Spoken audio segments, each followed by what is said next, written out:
Franco, está todo un equipo con el tributarista César Litvin para contarte lo que viene. Está Alejandro Sangenís, que vino la semana pasada y lo volvimos a invitar porque lo gestual es muy, pero muy importante por estos días. También va a estar Silvia Stang, que junto con César Litvin, te diría, son las dos personas que más conocen de lo impositivo, lo tributario, y qué hay detrás de este aumento a jubilados, que no es aumento, qué hay detrás de este fin de la movilidad jubilatoria que huele a un incremento de corto plazo, pero no así en el largo plazo. Así que también vamos a tener a Santiago Koberlov, porque se termina el año y queríamos poner todo junto en esta hora de Mesa Chica. Acordate, nuestro hashtag es Mesa Chica. Pero vamos a arrancar por mucha información que obtuvimos en las últimas 12 horas, llamando uno por uno a los funcionarios involucrados, llamando también a los funcionarios salientes, tratando de entender qué es lo que ocurre con este plan económico y cómo se gestó el plan económico que está siendo anunciado casi en etapas, por etapas y con ciertos errores. Un plan económico que tuvo aún hoy a la mañana, cuando te citaron 10:30 una conferencia de prensa por parte de Martín Guzmán, que es el ministro de Economía, tuvo retoques de último momento esta misma mañana en diálogos que se dan entre los tres funcionarios que forman parte de la mesa chica económica del gobierno de Alberto Fernández. ¿Quiénes son esos tres funcionarios? ¿Quiénes son los padres y las madres de la criatura? Bueno, por un lado Cecilia Todesca, vicejefa de gabinete. Por otro lado Matías Culfas, ministro de Desarrollo Productivo. Y la tercera pata de este plan económico es Martín Guzmán, que fue quien le puso cara y firma al plan económico. Martín Guzmán, cabe recordar, discípulo de Joseph Stiglitz. Joseph Stiglitz, el hombre al cual en materia económica, el Nobel de Economía, el cual en materia económica Cristina Fernández de Kirchner tenía en su cetro de economistas preferidos. Y Matías Culfas, y por otro lado Cecilia Todesca, discípulos económicos de Mercedes Marcó del Pont. 8 días lleva de gobierno Alberto Fernández, 192 horas. Un 2% de lo que tiene un año. Ahí lo estás viendo, esto tiene que ver con un año con final abierto, pero un año que solamente falta un 4% para que se vaya. ¿Qué ocurrió en términos de etapa y qué ocurrió en términos de decisiones? Bueno, la primera es cuándo se delineó este plan económico que se anunció hoy.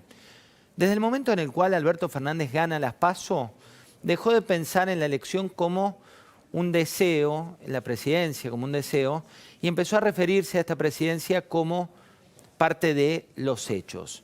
El mismo minuto después, en el cual el presidente Macri les hablaba en conferencia de prensa, nos hablaba en conferencia de prensa a todos los argentinos, hablando de lo que iba a suceder después con el dólar, con la economía y demás. En ese preciso instante, Alberto Fernández, por entonces candidato, convocó a su mesa chica para trabajar en lo que sería este plan económico. La fórmula del proyecto tiene dos ingredientes principales. Uno que son las medidas concretas y otro que son lo que en la jerga de los empresarios llamaron el plan 180 días. ¿Qué significa el plan 180 días? Paralizar los aumentos de las jubilaciones, cambiar esa fórmula jubilatoria por 180 días. No implica paralizar los incrementos, sino paralizar la fórmula con la cual se producían los aumentos de las jubilaciones. Producir una doble indemnización, en este caso también por 180 días, y paralizar por 180 días los incrementos de tarifas. Veamos qué decía Martín Guzmán esta mañana y después te damos todas las precisiones del detrás de escena del plan económico. Así como eliminamos un impuesto para fomentar el ahorro en pesos, también necesitamos desalentar el ahorro en una divisa que nosotros no producimos, que son los dólares, y que no hemos generado. El país se endeudó brutalmente en los últimos 4 años. Esta es la profundísima crisis económica y social que estamos atravesando. Y hay que reconocer esta realidad, todo el mundo la reconoce. Ya lo hemos dicho, la reconocen el FMI, la reconocen los acreedores, la reconoce todo el país. Imponemos un impuesto para una Argentina inclusiva y solidaria. Ese impuesto será un impuesto de 30% a la compra de divisas. Y El 70% de ese impuesto, de la recaudación de ese impuesto, estará destinado a financiar la seguridad social, que como dijimos ha sido tan dañada en los últimos años, y el 30% de ese impuesto estará destinado para obras de infraestructura y vivienda, que son necesarias para una Argentina solidaria y para una Argentina que se reactiva, para una Argentina que produce más y genera trabajo. Hay que empezar a acostumbrarse a Martín Guzmán, el flamante ministro de Economía, que todavía no llevó ni siquiera un cuadro a su despacho que también tiene como uno de los vecinos a Matías Culfas. Se habló en estos días de diferencias entre heterodoxos, ortodoxos. La verdad es que la relación de este trípode económico es más que buena y están en contacto todo el tiempo, con lo cual todavía no hay diferencias en ese gabinete. Plan 180 días, entonces paralizan estas medidas que te contaba por un lado, y por otro hay una batería de medidas que vienen dándose. Vos te preguntarás por qué subió hoy en parte la cotización de los bonos argentinos en dólares y en pesos, por qué bajó el riesgo país. Básicamente por lo que no dijo, en este caso el ministro Guzmán, y que tiene que ver con lo que se supone por parte del mercado un ajuste importante. El ajuste importante, ¿dónde está? Está en las jubilaciones. ¿Por qué están las jubilaciones? Porque una ley de movilidad que era automática pasa a ser discrecional. Una ley que era para todos los jubilados pasa a tener el poder de veto por parte de uno de los, digamos, por el Poder Ejecutivo. ¿Qué pasaba este año con las jubilaciones? Casi le empataban a la inflación, algo que no ocurrió ni con los sueldos ni con las otras erogaciones. ¿Por qué lo celebró el mercado? Porque 6 de cada 10 pesos que gasta el Estado, o que invierte el Estado, depende cuál sea la biblioteca con la cual te veas reflejado en economía, están dados entre el gasto previsional o inversión previsional y la otra parte que es asignaciones universales por hijo y todo lo vinculado con ello. ¿Qué cambia a partir de ahora? Una cuestión que después nos va a explicar Silvia Stang y que tiene precedentes en la época de Néstor Kirchner que no terminaron bien en materia jurídica. Por eso la emergencia, por eso se busca la ley, por un atajo judicial que busca prevenir cierta cantidad de juicios. ¿Por qué celebraron los mercados? Entonces, por esto. ¿Quiénes no celebraron? Las compañías energéticas que cayeron hoy en la cotización por el plan 180 de congelar los aumentos de tarifas por 180 días. ¿Qué pasó con la renta financiera? Se dispuso el fin de la renta financiera. ¿De qué me río? Paradójicamente, un impuesto que le pidió Sergio Massa, hoy albertista, al gobierno de Macri, cuando el gobierno de Macri decía que no había que imponerlo. ¿Quiénes piden ahora sacarlo? El pragmatismo de la economía de Alberto Fernández, que también fue esto lo que produjo que suban los bonos en el día de hoy. ¿Cuál es la frase que se le escucha a Guzmán, aquellos que lo conocen? Había que equilibrar el estrecho desfiladero que iba a un desbarranque. Había que equilibrar el estrecho desfiladero que iba a un desbarranque. Es como justificó puertas adentro Martín Guzmán las medidas que hoy se tomaron. Y el gobierno le pone relato con la Ley de Solidaridad Social y Reactivación Productiva. En castellano tenés dos partes. Una variante, que es lo que te conté de jubilaciones, que en materia macroeconómica es buena. En materia microeconómica del votante de Alberto Fernández, generó hoy 4 tendencias en Twitter, en esa aldea de altísima intensidad. Una que tenía que ver con $200, otra que tenía que ver con si mintió o no mintió el presidente, otra que tenía que ver con aquellos que se burlaban de lo que estaba ocurriendo, y una cuarta que tenía que ver con aquellos que defendían lo que estaba pasando. Por ahora faltan precisiones. ¿Qué más ocurre con esto? ¿Qué pasa con este impuestazo? Le va a representar al gobierno nacional o al Estado una suma de entre 1 y 1.3 puntos del Producto Bruto Interno. ¿Qué te permite esto? Equilibrar parte de las cuentas. ¿Quiénes celebraron hoy por lo bajo? Los dirigentes del Fondo Monetario Internacional. ¿Por qué? Porque el presidente lo que les demuestra es una voluntad de pago. Te digo, hay que salirse de la escena y mirar con mucha atención. Como decía paradójicamente Néstor Kirchner, no me juzguen por las palabras, júzguenme por los hechos. Esto lo decía uno de los más pragmáticos en materia económica, que fue el expresidente de la Nación. ¿Qué está pasando hoy? Desde el relato hablamos de solidaridad social, reactivación productiva, se habla de la cuestión del dólar, que es muy de la aldea de Cambiemos o de Juntos por el Cambio. Y desde la realidad, de lo que no se habla, es de las jubilaciones, que es lo que tenés que mirar con mucha atención de cara al corto plazo. Más detalles. Lo habían anticipado en campaña. Desdolarizar la economía. Nadie puede desdolarizar la economía coercitivamente. Esto se intenta y hay una figura que es muy gráfica respecto del dólar, que es cuando vos le pones un cepo, un cepito, un cepo gigante, es como esa humedad que tenés en una pared que uno trata de tapar con un cuadro, pero la fuerza del agua empieza cada vez a ser más fuerte y en algún momento esa pared se rompe. Eso es lo que pasa cuando un cepo lo convertís en un cepo gigante y cuando le creas este impuesto del 30%. Un dato adicional. Hoy me decía César Litvin, ¿cómo estás, César? ¿Todo bien? Saludar. Cuando un impuesto llega, como el impuesto a los débitos y créditos en la época de Cavallo, y dicen viene por única vez, Estamos acostumbrados que lo que es transitorio se convierta en permanente. Impuesto a los débitos y créditos nació en el 2001 por un par de meses, o sea, nunca iba a caminar, iba a ser un bebé, hoy es un adulto. hoy cumplió la mayoría de edad. Ya cumplió, sí, claro, del 2001 hasta ahora. Y la verdad es que es un impuesto muy eficaz para las arcas del Estado, fácil de recaudar, fácil de administrar, lo hacen las entidades financieras y es un impuesto totalmente distorsivo. Alejandro Sangenís, bienvenido. ¿Cómo estás? ¿Cómo estás, José? Un placer estar. Tengo una imagen para mostrarte el día de hoy, Sí. una imagen que vos que sos especialista en gestos, en formas, has visto muchas imágenes en estos días. Una es la de Matías Culfas, Matías Culfas, ministro de Desarrollo Productivo.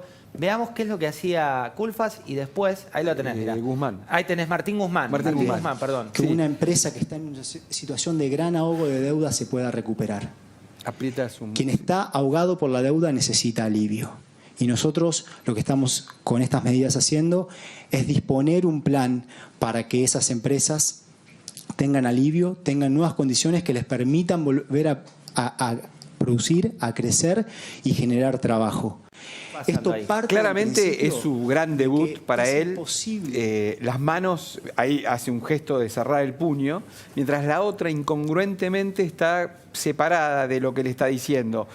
Sus ojos están súper abiertos, que eso quiere decir que está con un nivel de tensión y de atención muy, muy fuerte. Está haciendo foco tanto en lo que dice, pero sobre todo en su audiencia. Inclusive hace una especie de silencio muy breve cuando empieza a hablar de los temas ríspidos, ¿no? Es como que está haciendo su primer bautismo de fuego ante la ciudadanía y sobre todo con los medios, y en su lenguaje corporal se lo ve un tanto como tieso y un poco, ahí es muy bien lo de las manos, eso es bien territorialista. Eso que te agarrás. Te agarrás, apoyar, este territorio es mío, ¿no? Es algo que demuestra, sobre todo si hay algún otro macho alfa dando vuelta, esto es lo mío, soy el que maneja la economía en este momento, voy a salir con esto. Esa mano que está ahí se la llama más de manipulación, de todo lo que es así. Cristina, por ejemplo, utiliza la mano así, que son manos en garra. Y Néstor usaba una mano así, que era más entre garra y de manipulación, como manejar títeres. Y acá estamos hablando de...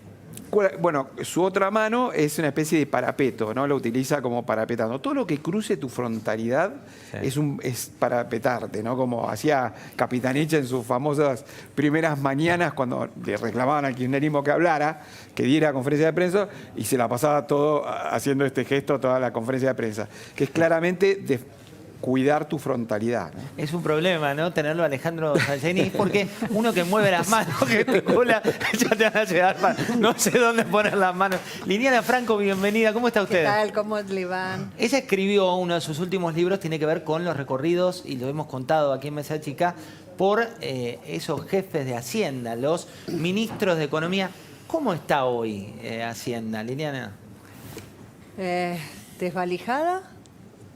O sea, desvalijada del personal estable histórico que ha sido siempre un gran soporte para cada ministro que ha venido con su librito, pero está bastante diezmada. Con un Guzmán que que tampoco conoce mucho, porque convengamos que es un hombre que no es habitué del Palacio de Hacienda. Algunos lo bautizaron, un poco ácidos, Duhovne, la mezcla entre Duhovne y Sanleris, no por su capacidad, No. que de hecho No, es me muy parece fuerte. bastante distinto a Duhovne. Lo que dicen es que es muy terrenal, pero que viene del palo académico. Claro, eso, yo hoy estuve en las dos conferencias. Esta es la segunda conferencia, sin duda la más importante, porque tuvo que presentar el proyecto de ley. Yo lo noté un ministro como que muy pausado en hablar, pero me parecía como una preparación, digamos, en el sentido de dar pausas para también manejar un poco el auditorio. Esa es la sensación que tuve. Como que está coacheado, decís. No sé si es coacheado, pero claramente el manejo del silencio llama Sí, la atención. totalmente. O sea, es fantástico para escribir y tomar nota de lo que dice. Porque pero- hace pausas. Claro, hace Bien pausas. académico. ¿viste? Bien. Está buenísimo. Yo que siga así, por favor. Respecto de los otros ministros que te hablan todo corrido, ¿viste? Pero sí, diría que está un poco tenso. Es que es todo nuevo para él. Es todo Convengamos que nuevo. este señor estaba dando clases. Sí. Hace una semana estaba en Nueva York. Entonces, me parece que también es nuevo para él el enfrentar un puesto público que no es fácil. Uno puede venir con todos los laureles académicos, pero entrar en la administración pública es un mundo. Y además venir a administrar esta crisis y venir a dar este tipo de medidas, que el 80% de las medidas son desagradables. 80% de las medidas, y les decía Silvia Stan, que hoy nos acompaña, saludo antes a Alfredo Sáenz, Carla Quiroga, ¿cómo andan ustedes? bien, todo bien. Silvia Stan es la persona, junto con César Littman, para mí, esto es opinión personal, que más conoce el mundo tributario. ¿No? Y Adhiero. Silvia, No será mucho. No, no, Por no. mí lo digo. No. ¿cuánta letra chica hay, Silvia, en lo de las jubilaciones? Bueno, la letra grande ya es preocupante, digamos, ¿no? Porque la letra grande es la suspensión por 180 días de la vigencia de la Ley de Movilidad Previsional, esta fórmula que había sido modificada a fines de 2017 y que ahora, bueno, quedaría por 180 días suspendida y mientras tanto se darían aumentos en forma discrecional por decretos del Poder Ejecutivo que estaría viendo a ver qué le permiten las cuentas fiscales. Mira, veamos cómo lo decía hoy el ministro, el flamante ministro Guzmán, y después vamos a recordar a Néstor Carlos Kirchner, que Silvia tiene información al respecto. Lo que se hizo con los jubilados es grave. Y ahora tenemos un sistema que necesitamos cambiar porque no funciona. No funciona y desprotege a la población jubilada y desprotege al país como un todo, ¿sí? Nosotros lo que estamos haciendo es tomándonos 180 días para reemplazar una fórmula que fue pensada para una economía que iba a despegar y sostener niveles altos de crecimiento por otra fórmula que tiene que ser consistente, que es razonable, ¿sí? Está claro que el modelo fracasó y por eso la población mayor ha sido tan dañada. Estaremos dando un bono adicional para quienes perciben un solo haber mínimo, tomando recaudos para que no se modifiquen las escalas. Será un bono de 5.000 pesos en diciembre y otro bono de 5.000 pesos en el mes de enero. ¿Por qué hay que prestar atención a Néstor Carlos Kirchner en lo que tiene que ver con jubilaciones? Bueno, en los primeros años de la gestión kirchnerista de la presidencia de Néstor Kirchner y también el breve periodo que había estado Eduardo Duhalde, las jubilaciones solo subían el haber mínimo. La política de jubilaciones era esa. Entre el año 2002 y 2006 solo se incrementaba el ingreso de quien cobraba el haber básico. ¿Qué pasó con eso? Bueno, hubo jubilados que empezaron a ir a la justicia. ¿Por qué? Porque mientras tanto se iba acumulando una tasa de inflación. En 2002 volvió la inflación a la Argentina y siguió fuertemente en los siguientes años. Para el año 2006, a fines de ese año, ya los jubilados que no habían recibido ninguna recomposición llevaban perdido de su poder adquisitivo más o menos un 40%. Y en ese año apareció un fallo de la Corte Suprema de Justicia que, en primer lugar, le dijo al gobierno, tanto al Poder Ejecutivo como al Poder Legislativo, que debía existir un sistema de movilidad, o sea, un sistema de ajustes periódicos y automáticos determinados por algún índice para subir las jubilaciones, para recomponerlas frente a los efectos de la inflación. Pasó después de eso 1 año y medio más o menos, no hubo respuesta ni del Poder Ejecutivo ni del Congreso, y entonces la Corte Suprema dispuso cómo se le debía subir la jubilación a este jubilado en particular que se llama Adolfo Badaro, que fue quien famoso obtuvo... caso Badaro. El famoso caso Badaro viene de ahí porque fue el jubilado que logró que le dieran esta sentencia. Después de eso, sabemos lo que siguió, que fue una judicialidad récord de los jubilados, que también reclamaron por otra cosa, porque a causa de la inflación se iba desactualizando el valor de los salarios que forman parte de la fórmula de inflación del haber inicial de las jubilaciones, y el gobierno no las actualizaba. Por lo tanto, por un lado, calculaba mal los saberes de inicio, los primeros que iba a cobrar una persona que se jubilaba estaban subestimados, estaban mal calculados. Y por otro lado, después no se los actualizaban. La Corte Suprema lo que determinó en aquellos años fue: debe existir un sistema de movilidad, o sea, un mecanismo que sea predecible. Que permita actualizar lo que era algo estático. Exactamente, y rechazó justamente estas políticas de discrecionalidad, esto de dar aumentos a unos jubilados sí, a otros no, permitiendo esta pérdida de poder adquisitivo y según el dinero con el que contara el Estado o según decisiones discrecionales que nunca sabíamos bien a qué respondían, cuál era el monto que se daba a los jubilados y pensionados. Y hoy ¿Qué es lo que puede pasar ahora? Sí. Bueno, que vuelva justamente esa política de discrecionalidad que había sido rechazada en la Corte.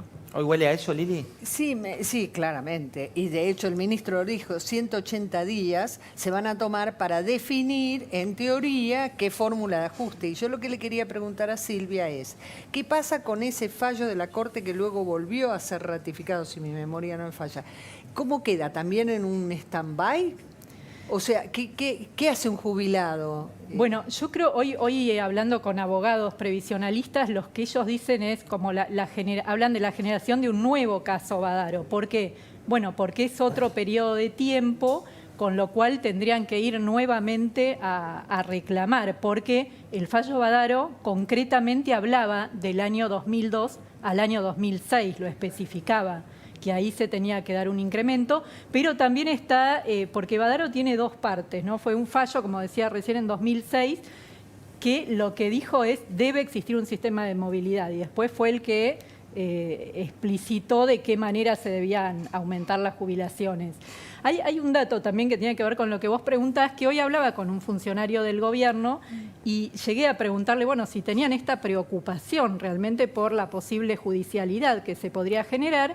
Me dijo que sí, que ellos están conscientes de este riesgo, pero lo enmarcan, a esta medida la están enmarcando en una declaración de emergencia previsional. Ahí está el paraguas jurídico. Declarada por el Congreso, exacto. Y creen que con ese paraguas, bueno, hay que ver, ¿no?, si los jueces van a validar eso. También es cierto que lo que hace el Estado al tomar este tipo de medidas es patear gastos, porque son conscientes de que después llegan los reclamos judiciales, pero el jubilado cuando va a la justicia después tiene que esperar muchos años, lo sabemos bien. Por un lado, los trámites en la justicia duran mucho tiempo y por otro lado, cuando una sentencia ya está firme y llega al ANSES para liquidarla, y esto ha sido un tema de todas las administraciones y gestiones, primero que demoran un montón de tiempo y después que siempre hay problemas con los números, si está bien liquidada o no, y es básicamente un factor de ajuste del gasto también. Y aparte años que los jubilados no tienen, digamos, por la finitud por un lado de la vida y por otro lado por las promesas tantas veces incumplidas, ¿no? Lamentablemente que los jubilados vuelvan a ser variable de ajuste. ¿Alfred? Sí, me parece lo más llamativo hoy del ministro Guzmán, que está anunciando un ajuste con relato, porque vos estás dando una mala noticia para los jubilados en términos generales, que es la eliminación de una fórmula. ¿Por qué la base? Es por un motivo razonable, digamos, los números no dan, pero lo estás dando como una noticia positiva, es algo muy llamativo. Es que ahí Argentina está, es la genialidad ahí dialéctica. está la nueva construcción, digo, de relato, digo. Si uno se queda con lo anecdótico del día y le preguntamos a César qué es esto del dólar, ¿no? El dólar en términos de grieta te generaba que un votante tradicional kirchnerista, aparte del 48% de Alberto, dicen que la composición sería más en torno al 36%, se quede con eso de, bueno, para el que viaja, para el que tiene dólares, para tal. Pero en definitiva, la cuestión de fondo es la que dice Silvia. Sí. ¿El tributo al dólar qué significa, El César? tributo al dólar tiene dos efectos. Ajá. Recaudatorio, por un lado, porque le va a generar ingresos, un 30% sobre la compra de divisas, los pagos en el exterior, tarjeta de crédito, débito, los pagos de servicios contratados con el exterior, tipo Netflix, o sea, abarca una gran cantidad de cosas, y todo lo que tenga que ver con el turismo en el exterior. Le va a generar recaudación, como dije, y además tiene un efecto extrafiscal que va a tratar de desmotivar que la gente viaje al exterior de vacaciones. Bueno, Y hoy que- en las agencias de turismo, les cuento, las que hacen el turismo emisivo, estaban desesperados, porque dicen, me cambiaron las reglas, ya no una vez, ni siquiera es Alberto Fernández, digo, primero se las cambia Macri, porque también hay que decirlo, Claro. en la etapa final de Hernán Lacunza, con esto de que cayeron 40% de los depósitos en dólares pospaso, Sí. se produce el primer cepo, y ahora te cambian las reglas de juego. Sí, bueno, en materia de impuestos estamos muy acostumbrados a cambiar las reglas de juego. De hecho, bueno, el impuesto a la renta financiera, como decías al inicio del programa, fue una mala idea, generó más problemas que recaudación. Recuerdan el primer salto del dólar en abril del 2018, poca recaudación.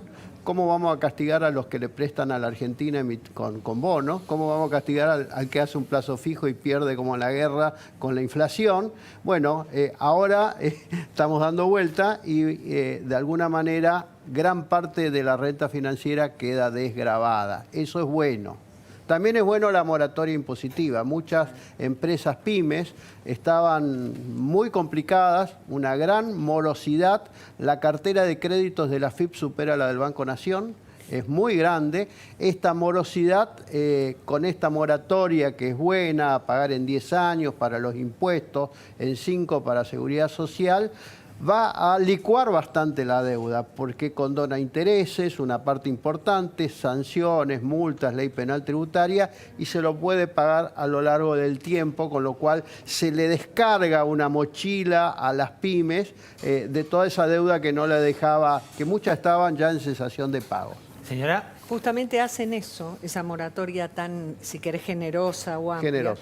Porque el problema que enfrenta la mayoría de las empresas, las grandes y las chicas también, es disponer de capital. Hoy Claro. tomar un préstamo a las tasas que tenés y por más que quieran bajar las tasas, no se bajan por decreto. Entonces, quieren sacar ese capital que hoy se destina para pago de impuestos o pago de los planes que tengan, puedan volverlo a destinar para poner plata para volver a reactivar, hasta tanto se baje la tasa de interés. en un ratito Carla nos va a contar los detalles del sector inmobiliario, uno de los sectores también más golpeados por esta especificación coercitiva que se anunció hoy, pero tenemos imágenes del día para analizar con Alejandro, no del día, de esta última semana. Sí. Una que particularmente me interesa, bueno, este es el abrazo entre el presidente de la Nación y Hugo Moyano, con quien se sabe, Sí. ahora me dirás si de lo gestual dice esto, que no están pasando por su mejor momento. Tal cual. Hay dos saludos, ¿no? Uno que es el inicial y después el final. Que ahí, en este primero, hasta Moyano lo cachetea cariñosamente, aparentemente, lo agarra por la nuca, tratando de mostrar que él es el líder del sea, el que hace sindicalismo. así es el que es sí, el líder. sí. El Como que más imperativo. invade el espacio corporal íntimo del otro. Claramente es así. Por ejemplo, la otra es Kicillof, también le toca la nuca, como ahora a Moyano, y Alberto Fernández le responde con esa cachetadita, esa palmadita en la cara, pero en este caso es Moyano el que lo hace. Sin embargo, en el saludo final es al revés, es más distante, tienen una especie, él le estira la mano como una forma de reclamo, el de Moyano hacia Alberto, y Alberto abre los brazos como explicándole. Hay que tomar en cuenta que el día anterior hubo una especie de toma de Game of Tremendo Thrones, lo que ¿no? pasó. Tremendo lo que pasó Sí. ahí en el sindicato vial, ¿no? Entonces, ese clima se trasladó ahí en ese momento. Claramente el peronismo tiene, bueno, acá lo estamos viendo, ¿no? Este es el parece una conflicto de escena ayer que era casi de civilización y barbarie. Exactamente, digamos, barbarie, ¿no? exactamente. Y es parte, bueno, todo esto estamos viviendo un poco nuevamente la liturgia peronista, que después también lo vimos en el caso del nuevo presidente de Aerolíneas, cuando llega y casi lo toman los empleados como en exclamatio, como los vikingos que para probar a un líder tenían que golpear sus escudos. Bueno, en el caso, para legitimar a su nuevo líder, también cuando llega Seriani a Aerolíneas, los sindicalistas o la gente que estaba ahí le hace un verdadero exclamatio, ¿no? Entonces, Mira, en un ratito vamos a ver Seriani. Vamos a hacer un breve corte, pero Sí. cuando volvamos del corte tenemos a Seriani, tenemos los detalles de ladrillos, tenemos más de Lili Franco. Bueno, hay de todo. Si tenés un emprendimiento y sos Movistar Negocios, presta atención a los beneficios que tenemos para vos. Contás con un asesor exclusivo para responder absolutamente todas tus consultas. Test Drive para que accedas a 30 gigas gratis por 3 meses. Movistar Play para mirar series y películas gratis. También puedes mirar muchas cuestiones más. Ingresa a negocios.movistar.com.ar.